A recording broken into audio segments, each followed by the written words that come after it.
আরেকজনের ঘাড়ের উপর বন্দুক রেখে আসলে আপনি যুদ্ধ করতে পারেন না। আসসালামু আলাইকুম, আশা করি সবাই ভালো আছেন। আমি দেখতে পাচ্ছেন একটা গরুর শেডে আছি আর কি এই মুহূর্তে।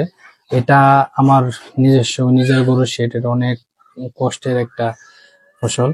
তো কথা হচ্ছে যে আসলে এটা একটা গরুর শেড। আমার অনেকে হয়তো বা জানেন বা অনেকে জানা আছে হয়তো যে আমার একটা ছোট একটা গরুর খামার ছিল। এখানে ৬টা গরুর একটা অবস্থা আছে আর কি সে। তো ৬টা গরুই ছিল আমার। তো এখন আপাতত নাই। তো আপাতত কেন নাই, কেন আমি আসলে খামার করতে এসে ব্যর্থ হইলাম, এই বিষয়টা নিয়ে আসে আলোচনা করব। আর আশা করি অনেকেই উপকৃত হবেন আজকের আলোচনা থেকে। তো মূলত অনেকেই দেখা গেছে যে খামার করতে এসে খামার শুরু করে দেন হুট করে। তো খামার শুরু করে দেন কিন্তু খামারটা কন্টিনিউ করতে পারেন না। আমারও একই অবস্থা হয়েছে যে আমি খামারটা কন্টিনিউ করতে পারিনি। তো কেন করতে পারিনি, কি কি কারণ ছিল, এটাই নিয়ে আলোচনাটা করব আসলে আজকে। তাছাড়া আমি একটা ভিডিও শেষে একটা ঘোষণা আসতেছে। আমি আল্লাহ রহমতে একটা কিছু শুরু করব।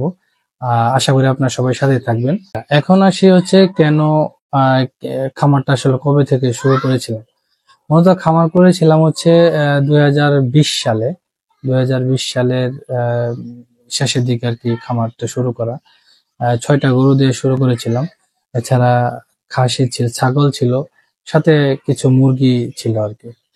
তো আমার যেহেতু যুব উন্নয়ন থেকে আমি ট্রেনিং করা ছিলাম, অনেক আগে একটা ট্রেনিং করা ছিল, আমি টুকটাক চিকিৎসা আমি করতাম। আমি জানি অনেক রোগ রোগ সুখের ব্যাপারে আমার কিছু ধারণাও আছে।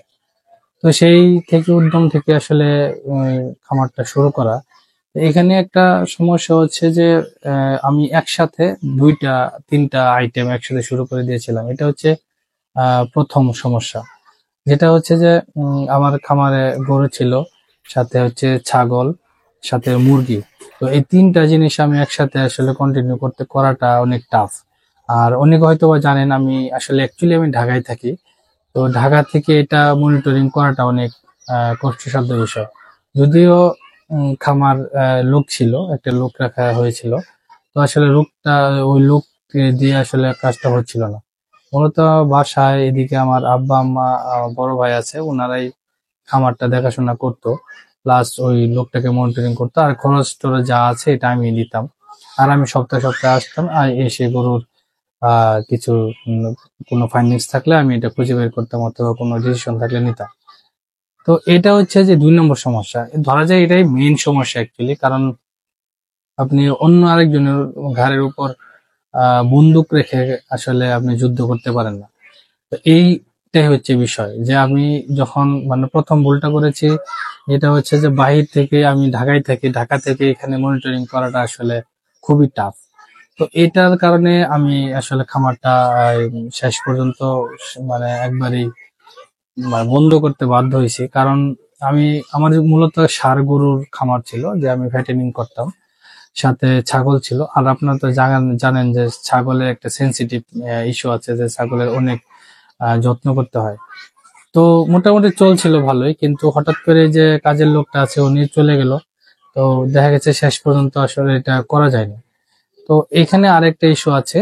আরেকটা ইস্যু হচ্ছে যে খাদ্যের ইস্যু, মানে সবকিছু মিলেই আর কি বিষয়টা হয়ে গেছে। খাদ্যের ইস্যু, গরু ছাগল বলেন, এগুলো আসলে আপনারা যতই বলেন যে আমি খ্যার খাওয়াবো বা খ্যার খাইয়ে আমি গরু লালন পালন করবো, এটা আসলে হয় না। কারণ গরু যদি খ্যার খাওয়াইতে যান, সেক্ষেত্রে আপনার এই দানাদার খাদ্যের প্রচুর একটা ইয়ে লাগবে আর কি, ব্যাকআপ লাগবে। আর দানাদার খাদ্যের যে দাম, তো এই জন্য আর কি গরু দেখা গেছে যে ওই খরচের সাথে আর মানে আমাদের যে লাভ, এটা আসলে শেষ করা যায় না। এই শেষ পর্যন্ত আমি মূলত আমার ওই পাশে একটা জায়গা আছে, মোটামুটি 10-12 শতাংশের মতো একটা জায়গা আছে। তো ওই জায়গাতে আমি ঘাস চাষ করেছিলাম। তো ঘাস চাষ করলে আসলে ওই অপর্যাপ্ত, কারণ আমার প্রায় 35টা ছাগল, 6টা গরু। তো 35টা ছাগল আর 6টা গরুর জন্য একদম অপর্যাপ্ত একটা খাদ্যের ব্যবস্থাপনা। আর মানে যেহেতু ঘাসটা খুবই ইম্পর্টেন্ট একটা জিনিস, মূলত খুবই না, মেইন জিনিস আসলে ঘাস। ঘাস ছাড়া আসলে আপনি গরু লালন পালন করতে পারবেন না। কারণ আপনি ঘাসের মধ্যে যে প্রোটিন, মিনারেলস, ভিটামিন যা আছে ঘাসের মধ্যে আছে। তো সেক্ষেত্রে ঘাস ছাড়া আসলে গরু কোয়াইট ইম্পসিবল, এটা করা যায় না। কারণ দেখা গেছে 6টা গরু প্লাস হচ্ছে 35টা ছাগলের জন্য আমার মিনিমাম প্রায় 1 একরের কাছাকাছি ঘাস হলে আমি এটা আমার জন্য সহজ হইতো। কিন্তু আমার ঘাসের একটা অপর্যাপ্ততা ছিল। আর যেহেতু আমার বাসা একদম শহরতলিতে, শহরের খুবই কাছে বা শহরের মধ্যেও ধরতে পারেন, ময়মনসিংহ শহরের ভিতরেই। তো এই জন্য আর কি এখানে একটু মানে কঠিন যে কাজ করা, এখানকার যে পরিস্থিতি। তো এই জন্য এটা আসলে এটা একটা অন্যতম কারণ। তো আসলে অনেকে চাচ্ছেন যে আসলে খামার করে শুরু করে দিবেন, বিশেষ করে যারা বিদেশে থাকেন বা বিদেশ থেকে মানে অন্য চাচ্ছেন যে এখানে খামারটি পরিচালনা করবেন বা খামার শুরু করবেন।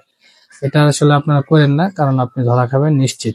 কারণ আসলে নিজে না থেকে খামার করা ইম্পসিবল ব্যাপার। কারণ এইখানে আমি এই দীর্ঘদিন কাজ করতেছি, প্রায় 3 বছর যাবত, 3-4 বছর যাবত আমি এটা নিয়ে ঘাটাঘাটি করতেছি। বা ঢাকাতে থাকলে অবশ্য অনেকে দেখবেন যে আমার যদি ভিডিও গুলো দেখে থাকেন, ঢাকাতে থাকলেও আমি অনেক খামারে ভিজিট করি, খামারে যাই, ভিডিও করি। তো এটার মধ্যেই আমি আছি। কিন্তু আসলে শেষ পর্যন্ত যদি আপনি প্র্যাকটিক্যালি জায়গায় না থাকতে পারেন, এটা আসলে ইম্পসিবল ব্যাপার, আপনি এটা করতেই পারবেন না। আমার বিষয়টা হচ্ছে এটাই যে আমি খামার শুরু করার আগে আহ, পরিকল্পনা করেছিলাম, যেটা আসলে সেটা বাস্তবায়িত হয়নি। কারণ কাজের লোককে দিয়ে আসলে এগুলা করা অনেকটাই কঠিন। কারণ সে আপনার ট্রিটমেন্ট জানবে না। যদিও আমার বড় ভাই আছে, বড় ভাইও ট্রিটমেন্ট সম্পর্কে ধারণা আছে। আমার বড় ভাই একটা আহ, আমাদের একটা ফ্যামিলিগত ভাবে আমাদের একটা বিজনেস আছে, ছোটখাটো একটা বিজনেস আছে, যে আহ, যেখানে গরুর খাবার বা ওষুধ টষুধ ব্যবস্থা করা হয়। কিন্তু তারপরে যেহেতু নিজের জিনিস, নিজেরটাকে নিজেই তদারকি করতে হবে। তো এটাই হচ্ছে বিষয় যে আমি কেন করতে পারলাম না, শুরু করতে হবে। এটাই মেন 3টা কারণ। যে আসলে প্রথম কারণ হচ্ছে যে আমি ঢাকায় থাকি, দেশে ময়মনসিংহে থাকি না খামারে। এটা আসলে হয় না, কারণ করা যায় না। দ্বিতীয়ত সমস্যা হচ্ছে যে খাদ্যের সমস্যা, অপর্যাপ্ত খাবারের ব্যবস্থাপনা ছিল। আর 3 নাম্বার মেইন সমস্যা হচ্ছে যে আমি একসাথে অনেকগুলো আইটেম, মুরগি, গরু, ছাগল, 3টা আইটেম, মানে এটা অনেক বড় ধরনের রিস্ক নিয়ে ফেলেছিলাম। মূলত এটাই হচ্ছে যে প্রথম প্রধান 3টা কারণ যেটার জন্য শুরু করতে পারে। তবে আপনারা যারা খামার করবেন, খামার শুরু করতে চাচ্ছেন, তারা আসলে এই বিষয়গুলো নিয়ে আসলে চিন্তা ভাবনা করে দেখবেন যে আপনারা কতটুকু পারবেন নিজে থেকে মনিটরিং করতে। সর্বশেষ যেটা যেটা আপনাদেরকে কথা দিয়েছিলাম যে আসলে একটা সুখবর আসতেছে। আমি মূলত এখনো ঢাকায় আছি, কিন্তু চিন্তা করলাম যে কিছুটা করা যায়। কারণ মাটির সাথে যে আমার একটা কানেকশন তৈরি হয়েছে আসলে, এটা থেকে আমি মানে পরিত্রাণ পাচ্ছি না। তো আমাকে বারবার সেই একই পজিশনে চলে আসতে হচ্ছে। তো চিন্তা করলাম, যেহেতু গরু, ছাগল, মুরগি এগুলা সরাসরি আমার থাকতে হয়, তো সেই জন্য আমি নতুন একটা পরিকল্পনা শুরু করেছি। নতুন একটা বিজনেস না ঠিক, নতুন একটা আহ, বাগান টাইপের একটা কিছু করব। তো চিন্তা করছি যে কি একটা ফিশারির মতো, আমাদের যেহেতু একটা প্রায় 20 শতক 22 শতকের একটা পুকুর আছে। তো এটা অনেকদিন যাবত অবহেলিত অবস্থায় আছে। এটাকে একটা নিয়ে আসার চেষ্টা করতেছি, একটা পর্যায়ে নিয়ে আসার চেষ্টা করতেছি। তাছাড়া যেই জমিটাকে এটাতে আমি একটা ঘাস করেছিলাম আর কি, সেখানে একটা সারপ্রাইজ আছে আর কি। তো সেখানে আমি একটা কিছু করতে যাচ্ছি। আপনারা আমাদের সাথেই থাকুন, আশা করি আপনারা দেখতে পারবেন পরবর্তী ভিডিওগুলোতে। তো ধন্যবাদ সবাইকে আমাদের গৃহস্থের সাথে থাকার জন্য। তো নিজেকে আসলে গৃহস্থ হিসাবে পরিচয় দিতে আমি খুবই স্বাচ্ছন্দ্য বোধ করি এবং খুবই মানে গর্বিত মনে হয় আর কি, গৃহস্থ হিসাবে কাজ করতে। তো সবাইকে অসংখ্য ধন্যবাদ। আশা করি আমাদের সাথেই থাকবেন আপনারা। পরবর্তী যে ভিডিওগুলো আসতেছে, আপডেট আসবে, একের পর এক আপনারা জানতে পারবেন যে আমি আসলে কি নিয়ে কাজ করতেছি। তো ধন্যবাদ সবাইকে। আসসালামু আলাইকুম।